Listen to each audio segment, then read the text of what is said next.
this technology is actually what brought the other generation back to the farm. I mean, they're the ones with the knowledge and how to work it.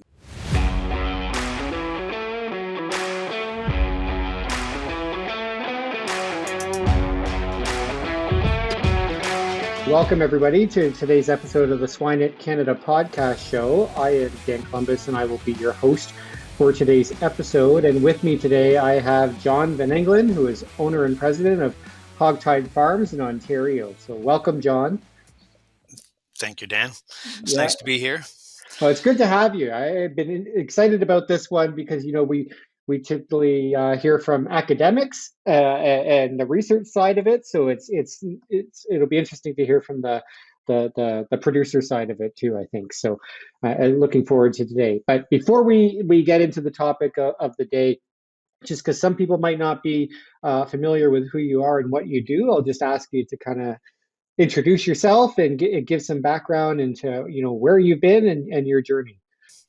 Okay, yeah. So I've been in the pig business for 45 years already. I started in 79 at the bright age of 18. I was actually born and raised on a dairy farm. Didn't really want to go into the dairy, and actually I went to school for technical courses. I was planning to be an engineer and architect, but apparently if you want to do that, you have to finish school. Um, I had a back operation at the age of 16, who kind of threw a damper into it, and so I came back to the farm and I wanted to be independent and started into pigs. It was quite a venture, but I've really enjoyed the whole venture. I farm together now with my son and my daughter-in-law. So I'm actually batting 150% coming back to the farm. The Nutrition Athena, Shakespeare Mill, Farmhouse, and Nutrition Partners Nutrition Group offer the full range of nutritional product based on extensive research and developments, and a solid team of experts all across Canada. Our objective is to provide cost-effective solutions, innovation, and support to producer from the entire Canadian swine industry.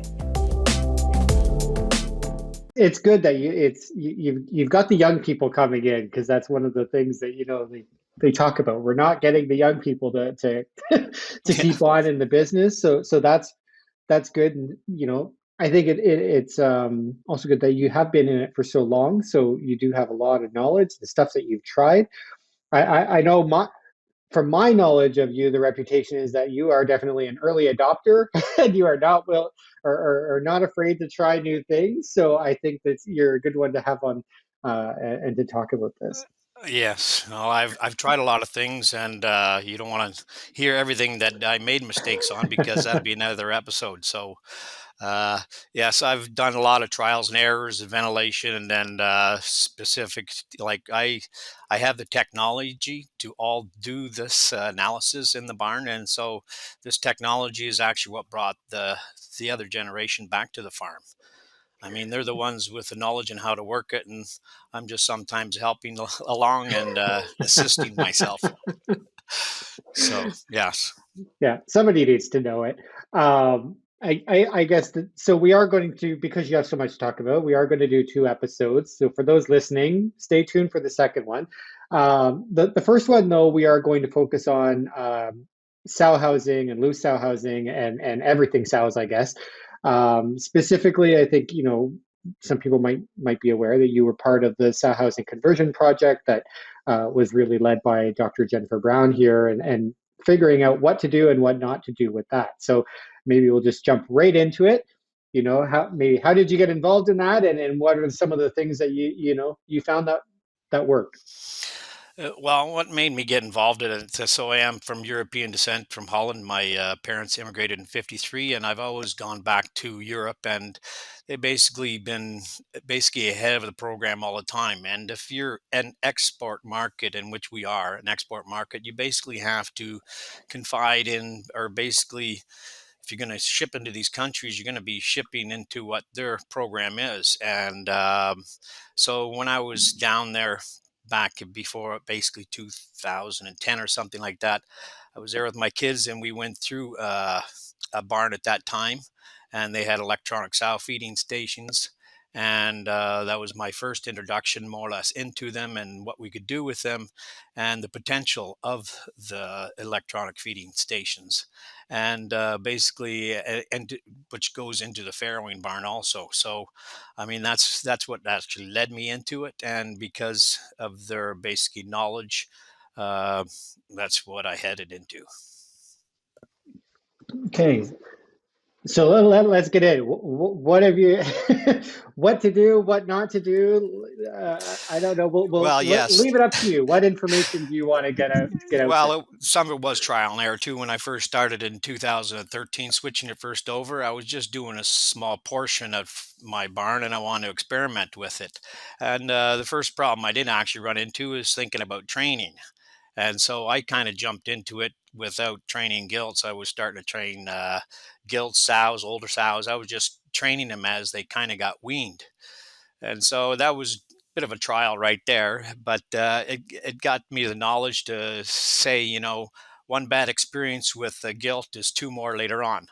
So you want to let them train themselves and stuff like that. And so when I started from there, I started with a guilt room for training, so that they kind of went into they learned the gate system before they went on to the ESF, and that kind of eliminates half of the problem already, because then they already know the gauge system. And if you want to train these animals, they got to be hungry, because the feed always entices them to be going for whatever they want. So anytime I move sows, I always give them feed into the trough where they're going, and so they're always running to where they want to go.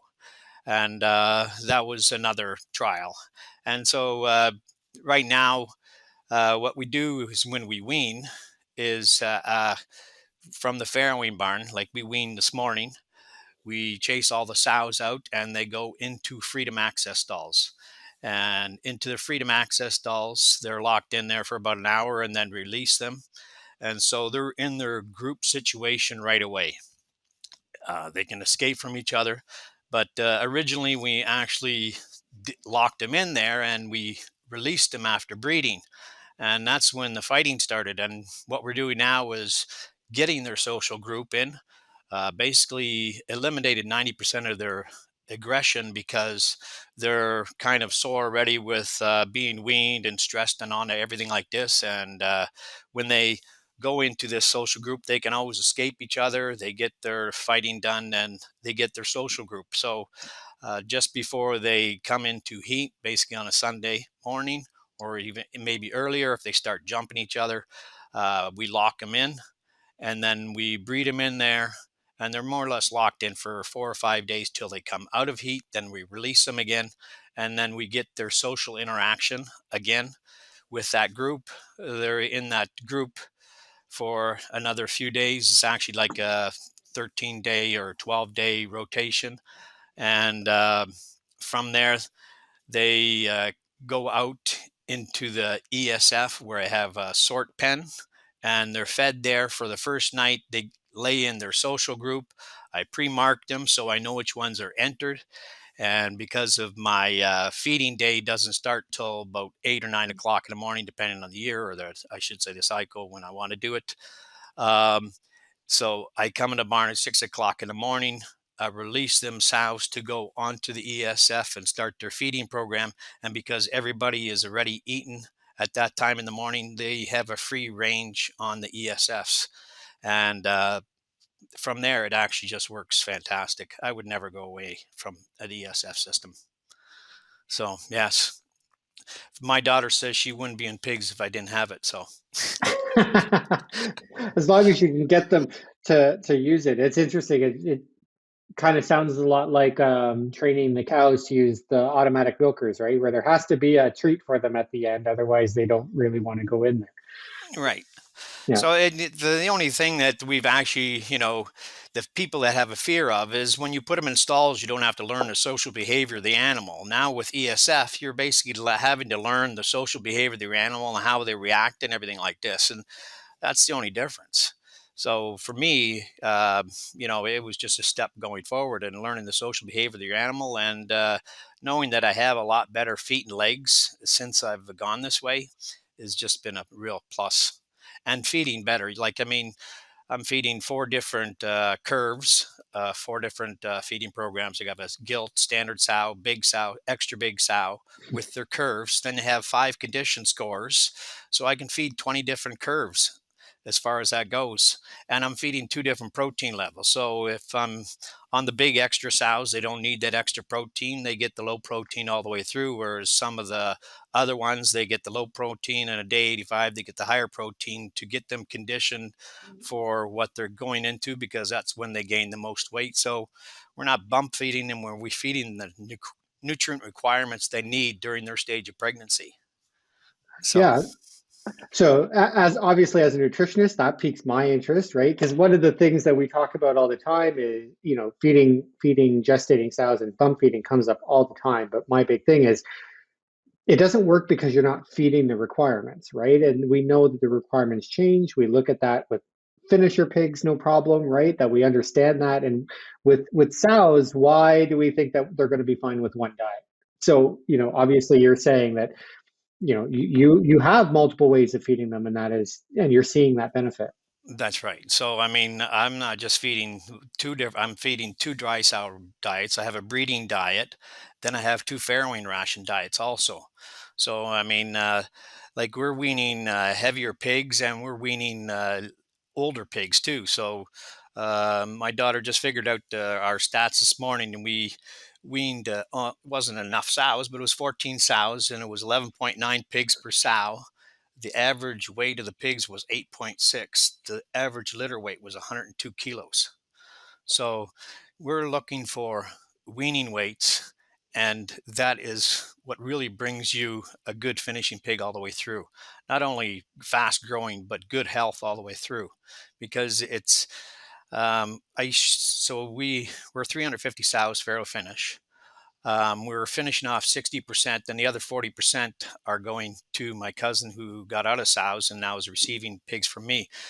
But we are getting paid on a percentage basis on the heavier pig. So the heavier the pig, I get more money. And so for him, he gets a faster growing pig and a healthier pig, and one's faster out to market.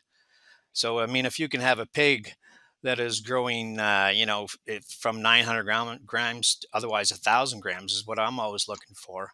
I mean, if they take an extra 2 weeks to go to market because they're smaller, I mean, if you're shipping 1,000 pigs a week, you need a 2,000 head finishing barn in order to accommodate the longer growing pig. Yeah. So, So I guess with this, um, because I'm interested, one of the things that we talk about is, low birth weight pigs, and they stay small, and a lot of this is the larger litters. So are you seeing that effect because of maybe slightly smaller litters, or you think it's the feeding program that you're giving that's maybe having that more positive impact, or what do you think that is? well, this is my point of view. Maybe not everybody's going to agree to it, but I think some of the genetic companies these days are breeding too much more for pigs per sow per year, instead of, for me, a true evaluation of pigs to market is meat per ton of feed. And that is sellable meat. So when you start figuring out 65 to 70% of your cost is feed. So if you can get 300 kilos of meat for every ton of feed that you make, then you're doing very good and efficient. And that evaluates how many sows you're losing, how many pigs you're losing, how your feed conversion is, and how fast they're going to market. To me, that's a true evaluation, because you have some programs that call a gilt when she's bred. Sometimes she's a sow when she's farrowed, and different programs can be implemented and, you know, not really give you a true evaluation of a herd. But when you talk about how many pigs actually make it to market, that's a good evaluation. So in our herd, 95% of the pigs are making it to market. I have a 2% cull rate, a 3% death loss. My sow death loss last year was 3.8%. It's never been over 5%. And so I think the biggest problem sometimes is they're just trying to push out too many pigs, and trying, instead of evaluating how fast they can grow and how healthy they are all the way to market. Yeah, I I agree that it's a controversial opinion, and you're probably going to get some pushback on it. I do too, because I'm like I fall in the same camp that you do, right? That it's like, let's maybe we need to start looking at the quality of the piglets that are coming out and not necessarily the numbers. So yeah, because Well, if you're going to lose a bunch of them because they're smaller or whatever, then what are you what are you looking at, gaining? right? Is Yeah. nothing. But when somebody says I need 6 sows for every 5 sows that are farrowing, I mean that's just a headache to me. I mean that doesn't make any sense. Really, you should have enough nipples for the amount of pigs that are there, and then they will do well all the way through. And like we have a pig performance tester here, and we're evaluating every 3 months evaluation of pigs, and we've done trials for drug companies, genetics, and everything. And there's always a minimum of $15 from top to bottom, from the best pig to the worst pig. And the biggest spread I had, and these were good pigs, was $45.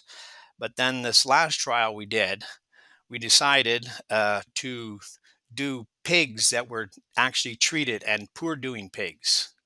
And I first said to my boy, I said, "What do you actually have in there?" Because I thought it was actually having to do with toxins in corn or something like this. He said, "No, no, they were actually treated animals, and we just wanted to see how good or bad they would do." So I'll tell you the biggest difference I've never seen in my life, and I couldn't believe it myself, but there was $113 difference in feed in a 100 kilo gain.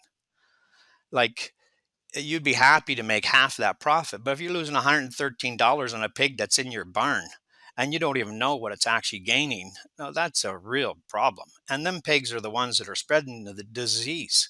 They're the ones that Mhm. are not eating, not doing well, and they'll be nosing up to the other one and creating sickness in the barn. So, you know, you got to be able to measure these things. And that was a true measurement that I actually couldn't believe myself. Yeah, I mean, you bring up a good point, is that you don't know what you're getting unless you measure it, right? And so uh, a lot of the decisions can come from actually measuring things like how much your pigs are actually gaining and stuff like that, which I'm sure the technology helps with in the barn. And we'll get a little bit more into like the grow finish technology and stuff like that in the next episode, and we'll stick to the sow for this one. Before we get specifically into that, I guess there's one question that, because you mentioned it when you were talking about how you do your loose sow housing, you seem to mix them very early, right? Which has been an issue, has been a question that's come up of when do you mix them after you breed them, and to make sure that things are being implanted and all that. So I guess, where did that decision come from? Did you find that other mixing times had a problem, or is this just the one that works for you? No, it was actually trial and error. And I mean, I've been doing it for 10 years already. And so, yes, it was trial and error and evaluating what's going on. And then actually, when I'm listening to all, like, because I do listen to quite a bit of podcasts, we got Wi Fi throughout the whole facility here, and we're podcasting all the time. And I heard the latest, they were talking about when to mix pigs. And I heard the latest podcast was better results when you mix them earlier. And to me, that makes perfect sense because, as far as I'm concerned, the technology of ESS and feeding at ESF, you cannot feed a sow better than putting them on an ESF. And so we have weigh scales on our ESFs all the time too. So we're tracking the weights of the animals through their parities. And to me, uh, if you're going to wait, put them in a stall and then preg check them in a stall. And then, oh yeah, you got a preg check in the stall. Then you're going to mix them into your ESF. So they're going to fight a little bit more. That's not to say that she couldn't lose them pigs. I mean, stress them out once, don't stress them out twice, because I mean you got to get that social group interaction. If you put them in a stall and then put them in a social group, they don't have a social group because they've never been in that group yet. So to me, they have to have that social interaction as a group. When I mark them sows going on to my ESF and I come back at nighttime, they are all laying together in the same pen. Why is that? Because it's a social interaction of the animals. That is Mhm. how they react. And that is so, to me, I feel like that is the benefit, is get him in there right away. We have heat detectors in there, so you can use your heat detector to catch them coming back in heat. But I find myself that I can catch the sows in heat first thing in the morning when I'm walking through, because they're the ones that are getting up, walking around, trying to bug the rest ones, or they are at the heat detector, but they're the ones that are basically active. And so a lot of these things you won't notice in a stall. And for me, I just find that the social interaction with the animals is a plus all the way around. Yeah. No, it makes sense, but we always have to do the science and figure it No out, doubt. right?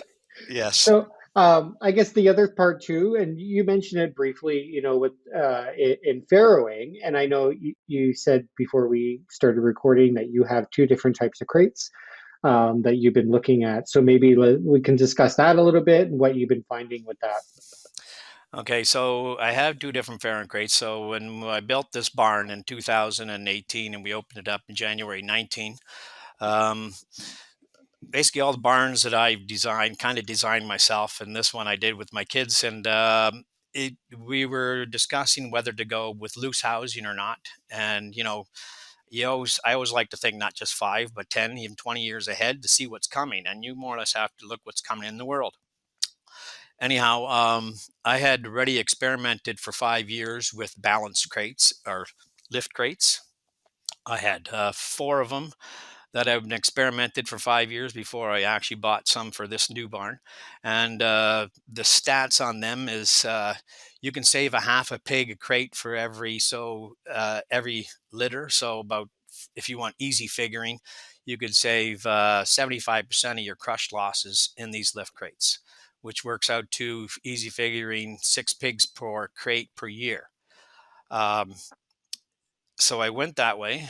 And the other reason I went with loose housing is because I did like the loose housing concept, but I didn't necessarily like the laying of the pigs on though either. But we went that way with loose housing on the other side because for bigger sows, I find that they're too confined in a smaller crate. And so as long as we keep track of all the sows that lay on or don't lay on, they will either stay on a lift crate or they will go to a loose housing crate. And basically, all the older ones are in the big loose housing crates, and we do it that way. Another reason I went this way is actually I show people to my barn, doesn't matter who they are, in the industry, consumers, or we do Zoom calls with ag in the class. And you know how it is with Proposition 12, people sometimes don't know what they're voting for. So if somebody comes into my facility and they are a consumer and they look at my farrowing room and I say, so what is welfare to you? Is welfare for the piglet and the person who's taking care of the pigs, or is it welfare for the sow but not for the piglet and not for the worker? And sometimes they can look confused because what is welfare? Welfare, it's hard to do welfare for everybody that's involved in the industry. We try to do the best we can, and I'm just giving a different perspective. Yeah. It's interesting. You said it a couple of times. So I think one of the key things is, you have to know the behavior of your pigs, right? You said it with the loose sow housing. You said it with this, where, deciding what crate they go in depends on their behavior too, right? So really watching your pig, I think, seems to be coming up as a critical feature. Um, I think. Sorry, go ahead. No, go ahead.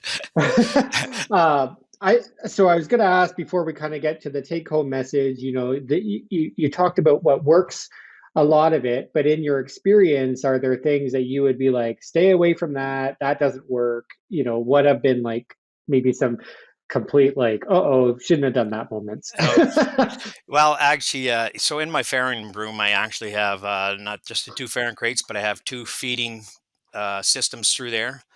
So I feed a lower protein and a laxative for the first 12 days, and then a higher protein top dress for the next 12 days for them to be in condition for what they're feeding them pigs. And when I first had the system, like now we actually feed, it's on a sow program, and they are getting fed 6 times a day right now. Before I had these activators, when I first opened up the barn, they didn't have them. So this was a new thing that came later on. And So when it came out, of course, I had to try it.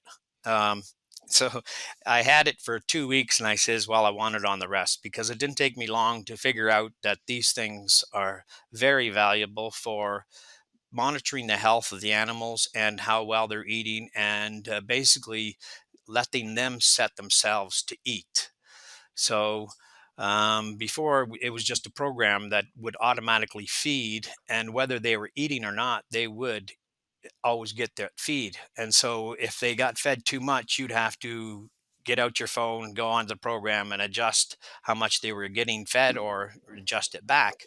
Now with these activators, they're just little triggers that they hit with their nose, and they work with Bluetooth. And so if initially start getting fed, if they want to get fed more, they have to hit the activator, and that activator gives them more feed. And anytime that they want to keep on getting more feed, they have to hit this activator. And if they don't hit this activator, it comes up on a program as basically a non-activated, and to basically look at the sow. And for us, that has been a real plus. So I mean, we use this technology. Like, I mean, I might sometimes in here 12 hours of the day, but the other 12 hours you're not. And so that's basically the monitoring when you're not here. And that's what we use a lot of this technology for. Yeah. So if something goes wrong, I get an email, or I get somebody, because I have alarm systems here. I have two personal alarm systems that if something goes wrong anywhere in the barn, they call me up. And I mean, it might be 2 o'clock in the morning, and I might not necessarily want to like it, but I mean, it's a monitoring system that makes sure that things don't go wrong, and that the big animals are alive when you get to the barn. Yeah. I mean, I spend the first 15 minutes when I come to the barn looking at my computer to see what's going on in the barn, who hasn't eaten, who's got to eat. And then I already know what my day is going to be like. And so, I mean, it's a great system as long as you get onto it. Yeah. Yeah, we'll get more into the technology and all those benefits, I think, in the next episode. So hopefully people will tune into that one too. So for this one though, it's like because we are getting close to the end of the time, I'll just if there's a take home message on today's topic that you want our listeners to get, what would that be? I think the biggest not to fear technology, but to embrace it and use it to your advantage. And, um, to err is human. To really screw up, you need a computer. I mean, that is the nature of the beast. But I mean, things can really work great for you. You know, um, when I first started, welfare was putting them in a stall. That was how we could feed them, and that's how we fed them better than before. Now we have the technology and the ability to feed them better, and better than we ever could. And you have to use that and embrace that technology, and to use it to your advantage. You got to look at it as an advantage, not as a disadvantage. And you know the thing is, like I said, you just got to start learning about the social behavior of the animal. Don't be scared about it. Yeah, no, great message. I think very good for our listeners to hear that. We'll save the final three questions for episode 2, so that we don't have to repeat or get you to come up with different resources. So for now, I'll just thank you for coming on this episode, and looking forward to the next one. Thanks, it was my pleasure. Yeah.